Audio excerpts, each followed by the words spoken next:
वैसे तो हम सबको पता है कि डाइजेस्टिव सिस्टम हमारे लिए कितना इम्पॉर्टेंट है, फिर भी हम इस पे ज़्यादा ध्यान नहीं दे पाते हैं। तो आज हम गुड गट हेल्थ के बारे में बात करेंगे। गुड गट हेल्थ हमारी बॉडी को किस तरह से इम्पैक्ट करता है, अफेक्ट करता है, आज हम उसके बारे में बात करेंगे। Hello everyone, you are watching eat right and light with dietitian Veenu. तो आज हम गट हेल्थ के 4 पैरामीटर्स के बारे में बात करने वाले हैं। First, what is gut health. Second, how our gut health affect our entire body. Third, symptoms of unhealthy gut. Fourth, how we maintain our good gut health with our diet. Gut health होता क्या है? हमारे शरीर में लाखों की संख्या में माइक्रो ऑर्गेनिज्म होते हैं जिन्हें हम ह्यूमन माइक्रोबायोटा बोलते हैं। ये हमारे मुंह, नाक और हमारे गट में मौजूद होते हैं और 70% ऑफ दिस माइक्रो ऑर्गेनिज्म जो होते हैं वह हमारे गट के वॉल में प्रेजेंट होते हैं। जब भी हम नर्वस या एंजाइटी फील करते हैं तो हमारे गट में कुछ कुछ होता है और हमें पता चल जाता है कि हम स्ट्रेस में हैं। IBS, जिसको हम इरिटेटिंग बाउल सिंड्रोम बोलते हैं, वो 100% हमारे गट हेल्थ के कारण होता है। इसलिए गट हेल्थ को ह्यूमन ब्रेन भी बोला गया है। सेकेंड पैरामीटर जो है वो how gut health affect our entire body. तो जो हमारी हेल्थ होती है और हम जो खाना खाते हैं तो उस खाने को हमारी बॉडी कितना एब्जॉर्ब कर पाती है, कितना एसिमिलेट कर पाती है, उस पर डिपेंड करता है। तो हमारा गुड गट हेल्थ जो है वो हमारे न्यूट्रिशन एब्जॉर्प्शन में काफ़ी सहायक होता है, जिससे हमारी मेटाबॉलिज्म जो है वो स्ट्रांग होती है, अच्छी होती है। ये हमारे गट में विटामिन के, विटामिन B12 जैसे महत्वपूर्ण विटामिन होते हैं वो प्रोड्यूस करने का काम करता है, जो कि हमारे शरीर के लिए बहुत ही ज़्यादा इम्पॉर्टेंट विटामिन होते हैं। गुड गट हेल्थ अगर अच्छी हो तो वो हमारे इंटेस्टाइन के वॉल को के जो मसल्स होते हैं उसको स्ट्रॉन्ग और हेल्दी रखता है, जो कि हमारे बाउल मूवमेंट में काफ़ी हेल्पफुल रहता है। वो हमारे बाउल मूवमेंट को रेगुलर करता है, जिससे कॉन्स्टिपेशन, ब्लोटिंग जैसी समस्या नहीं रहती है। गुड गट हेल्थ और इम्यूनिटी आपस में एक दूसरे से जुड़े हुए रहते हैं। लगभग 70% जो इम्यून सिस्टम है वो गट के वॉल के भीतर होता है। तो बिना हेल्दी गट के इम्यून सिस्टम स्ट्रांग नहीं हो सकती। हमारा हेल्दी गट जो होता है वो हमारे इम्यून सेल्स को रेगुलेट करता है। हमारे इम्यून सिस्टम जो है वो एक तरह का केमिकल को प्रोड्यूस करती है, जो कि हमारे शरीर में आने वाले हर तरह के इन्फेक्शंस को रोकती है, उससे बचाती है। लेकिन इस क्रम में जो है अगर ये रेगुलेट ना हो तो ये हमारे जो गुड सेल्स हैं, अच्छे सेल्स हैं, उनको भी डैमेज कर सकती है। इसलिए हमारी जो गुड गट हेल्थ है वो हमारे इम्यून सेल्स को रेगुलेट करने का काम करती है। अगर वो सही तरीके से काम नहीं करेगी तो हमारे शरीर में बहुत सारी क्रॉनिक डिजीज जैसे ओबेसिटी, आर्थराइटिस, कैंसर जैसी बीमारियां भी हो सकती हैं। गुड गट हेल्थ जो है वो हमारे शरीर को हार्ट डिजीज से भी बचाती है। हेल्दी गट जो है कोलेस्ट्रॉल को हमारे खाने से ज़्यादा एब्जॉर्ब नहीं कर पाता है और ये हमारे हाई BP को भी कम करता है। इसके अलावा हेल्दी गट जो है वो हमारे ब्रेन को भी प्रोटेक्ट करता है। लगभग 90% जो है वो सेरोटिन और डोपामाइन जो हार्मोन्स होते हैं, जो कि एक हैप्पी हार्मोन्स माने जाते हैं, वो हमारे हेल्दी गट में प्रोड्यूस होता है, जो कि हमारे स्ट्रेस और एंजाइटी जैसी प्रॉब्लम को दूर रखने का काम करता है।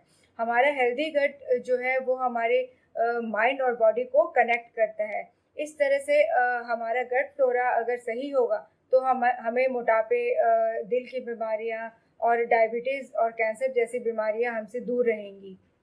थर्ड पैरामीटर है symptoms of unhealthy gut. Frequent stomach discomfort, जिसको हम IBS भी बोलते हैं। जैसे कभी कभार हमें अगर कॉन्स्टिपेशन हो रहा है या डायरिया हो रहा है या एसिडिटी की प्रॉब्लम है या ब्लोटिंग हो रही है तो इट्स ओके। लेकिन ये अगर क्रॉनिक इस पे हो रहा है, रेगुलरली हमें एसिडिटी की प्रॉब्लम हो रही है या ब्लोटिंग हो रही है या डायरिया जैसी प्रॉब्लम कंटिन्यू हो रहा है तो हमें ज़रूर मेडिकल एडवाइस लेनी चाहिए। इसका मतलब हमारा जो गट माइक्रोबायोम है वो अनहेल्दी है। जिसके कारण जो भी इनकमिंग फूड्स है उसको वो सही तरीके से डाइजेस्ट नहीं कर पा रहा है। हमारा गट जो है इन्फ्लेम्ड है और जिसके कारण बहुत सारी और अदर डिजीज भी हो सकती है और IBS जैसी प्रॉब्लम्स जो है वो होती है। एक्सेसिव शुगर क्रेविंग, हमारे गट में bad bacteria and good bacteria दोनों बैलेंस रहते हैं। अगर हमें शुगरी चीज़ या शुगरी फूड ज़्यादा हम ले रहे हैं या रिफाइंड फूड ज़्यादा ले रहे हैं, इसका मतलब हम अपने गट के बैड बैक्टीरिया को फीड कर रहे हैं और उनके ग्रोथ को बढ़ा रहे हैं। तो अगर बैड बैक्टीरिया का ग्रोथ ज़्यादा हो जाएगा गुड बैक्टीरिया से, तो वो ऑब्वियसली जो हमारी सिस्टम है, हमारे गट जो है इन्फ्लेम्ड हो जाएगी और उससे तरह तरह की बीमारियां आ सकती हैं। बैड बैक्टीरिया ज़्यादा होने के कारण हमारी बॉडी में टॉक्सिसिटी होने लगती है और हमारी बॉडी इन्फ्लेम्ड हो जाती है, जिसके कारण हमारी बॉडी में बहुत सारी क्रॉनिक डिजीज आने का खतरा बढ़ जाता है। अनहेल्दी गट के कारण हमारे स्किन में भी प्रॉब्लम्स आती हैं, जैसे एक्जिमा या सोराइसिस जैसी प्रॉब्लम होनी स्टार्ट हो जाती है। ये लीकी गट के कारण होता है।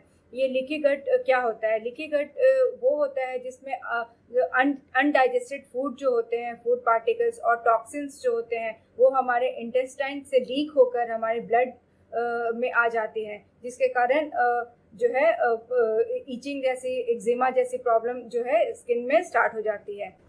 अगर हमारा गट फ्लोरा अनहेल्दी है तो हमें मेंटल प्रॉब्लम्स भी आती हैं, हमें स्ट्रेस, एंजाइटी जैसी प्रॉब्लम्स अक्सर होती है और ये सब अनहेल्दी गट के कारण होता है। आइए अब हम बात करते हैं गुड हेल्थ को मेंटेन कैसे कर सकते हैं।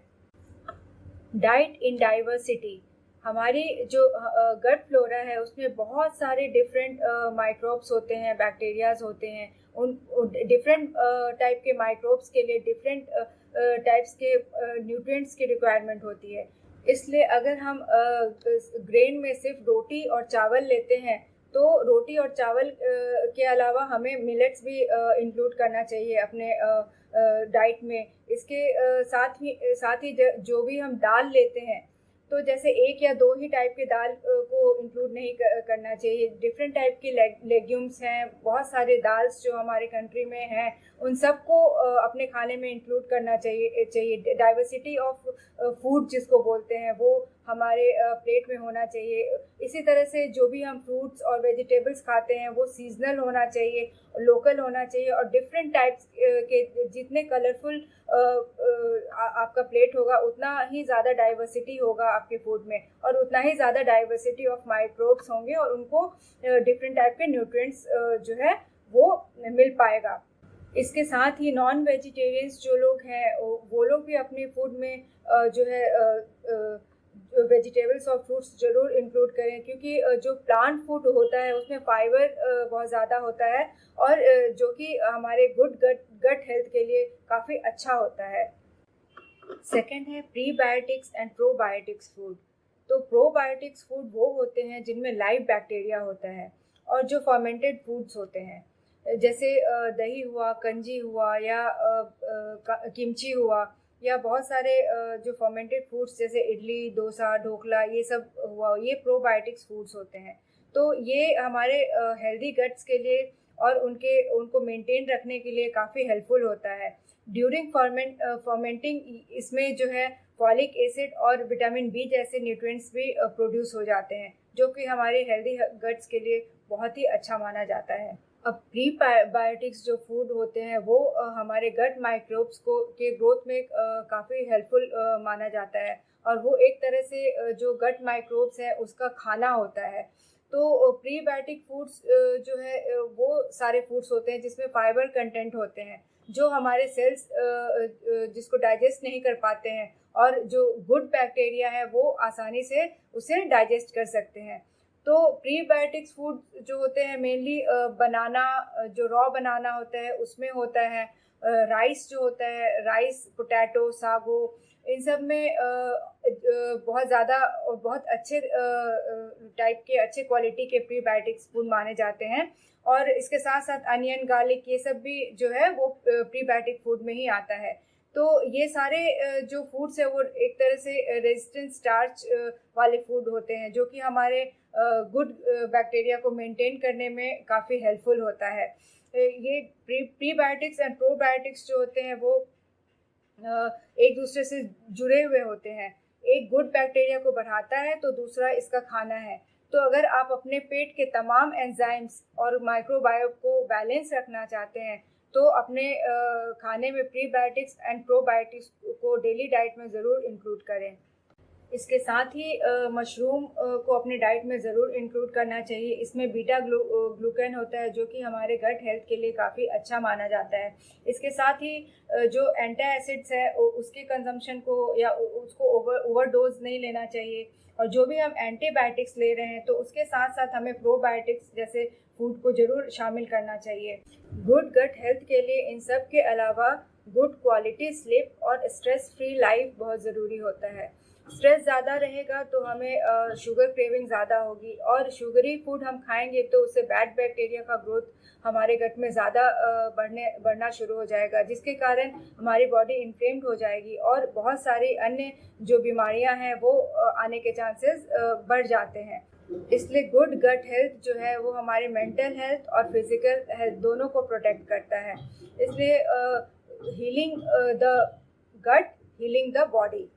तो फ्रेंड्स, होप आपके लिए ये वीडियो हेल्पफुल हो और अगर आपको इससे रिलेटेड कोई भी क्वेरीज है तो आप कमेंट बॉक्स में कनेक्ट हो सकते हैं। और अगर आपको ये वीडियो अच्छा लगा हो तो आप इसे सब्सक्राइब करना ना भूलें और keep sharing. Stay healthy, stay happy. Bye bye.